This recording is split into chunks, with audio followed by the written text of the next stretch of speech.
Marcy, I apologize. It's okay. I thought I received a acknowledgement that I was speaking, so it's okay. I apologize. You're Marcy right. laughing. Go ahead. Lafine. It looks like laughing, but thank you, Chairman Okay. Rajas and the committee for hearing me today. I too have driven over from Butler County, came a long way. Hopefully we're not going to have ice on the way back.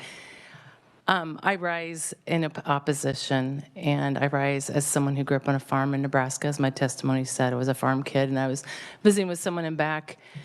Conservation is just something you do as a landowner. I forget if I was 5th, 6th generation of our farm, and it has to be conserved, to be passed on.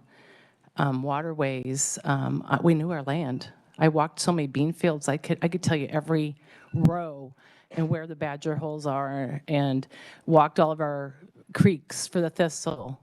We know where the fox dens are. We know where the coyotes are. We know where the deer paths are. That's property owners know.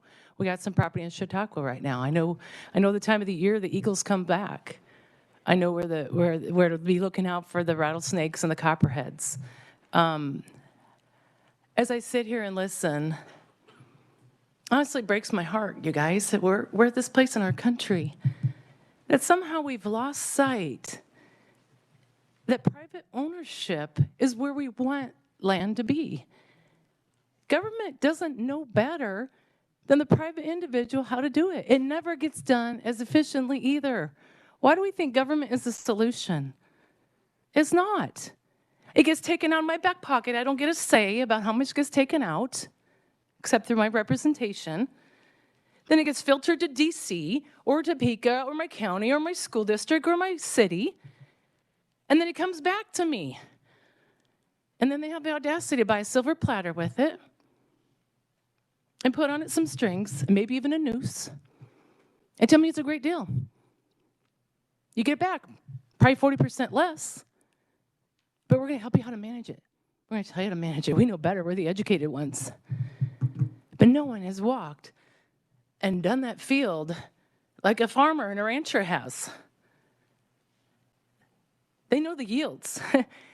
There's so many bright. You guys, do you all know that a combine can tell exactly where in the field it's lacking nutrients and the yields by acre, by foot? It's satellite controlled. And so that's why I rise in opposition. I'm tired of the tone that somehow government knows better than private individuals, and that we should be all clamoring to get that federal money back. The federal money is our money. It was taken from us to begin with. It came from each one of us, and it's supposed to come back to us and somehow do miraculously great things versus how we could have done it ourselves. Please remember why you're sitting in those seats. Your first primary role is to defend my liberties and my pocketbook. And please do not think that you have a bigger solution than what we could do privately. I said in the budget committee last week, guys, there's lanes for government, there's lanes for community, for neighbor, for churches, and there's just some things that are not government's lane.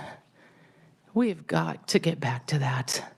Be people who care about our neighbor, and we go help them out. I grew up with that. A neighbor died, and everybody's been there. If you're from a rural community, you've seen it.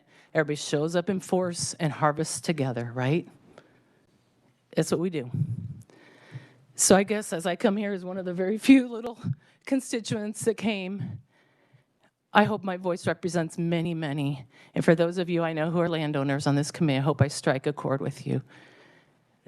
And I'm honestly, the one last word I want to say, this covetous tone and the language of collectivism, we are a democratic republic. We are not a socialist nation, and we are not about collectivism, and we are not about coveting other people's land. Thank you for hearing my testimony. I stand in opposition. Any questions? Okay. Thank you. I do